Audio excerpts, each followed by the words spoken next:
Photo ले लीजिए जरा।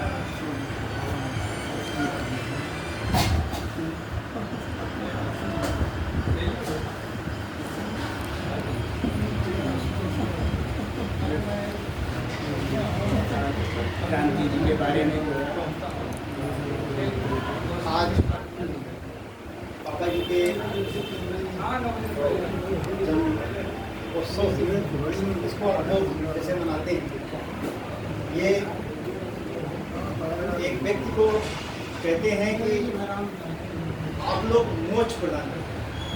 मोक्ष जहाँ तक मैं समझता हूँ यही होता है कि जब व्यक्ति हमारे बीच ना हो तभी उसको स्मृतियों में जिंदा रखा जाए।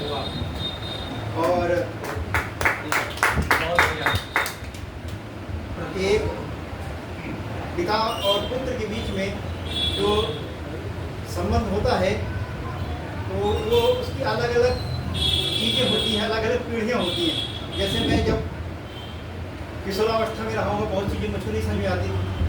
जैसे जैसे उस अवस्था को पार करके और मैं भी 40 पार करके 5वें दशक में पहुँचा हूँ तो मैं देख रहा हूँ नहीं कुछ चीज़ें होती हैं वो धीरे धीरे धीरे धीरे अपने आप आ जाती हैं। और जो चीज़ें हमको उस समय सही नहीं लगती हैं लेकिन आज पता चलता है नहीं वो चीज़ें सही थी। उनका अपना व्यक्तित्व था, अपना क्षेत्र था और जो उन्होंने पापा जी ने जो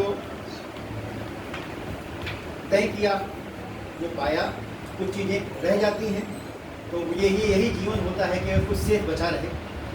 मैं पापा जी को अपने श्रद्धासुमन अर्पित करता हूँ और हैं पापा की कुछ लाइनें उनको याद होती हैं और इस अवसर पे उनकी ही लाइनें पढ़ना उनको श्रद्धांजलि देना होगा।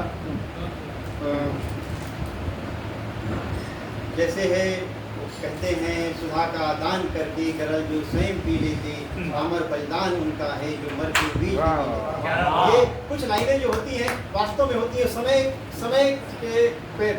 का जो प्रतिमान होता है उससे आगे निकल जाती हैं। ये वही लाइनें हैं और मेरी फेवरेट लाइन है सुधा का दान करके गरल जो स्वयं पी लेते अमर बलिदान उनका है जो मर कर भी है जी लेते। झुका इतिहास उन्हीं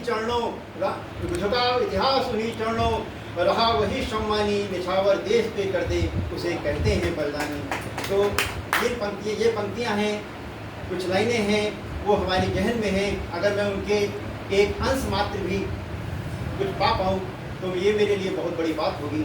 और इन्हीं शब्दों के साथ मैं अपनी श्रद्धांजलि देता हूँ। धन्यवाद। आप सभी का बहुत बहुत आभार।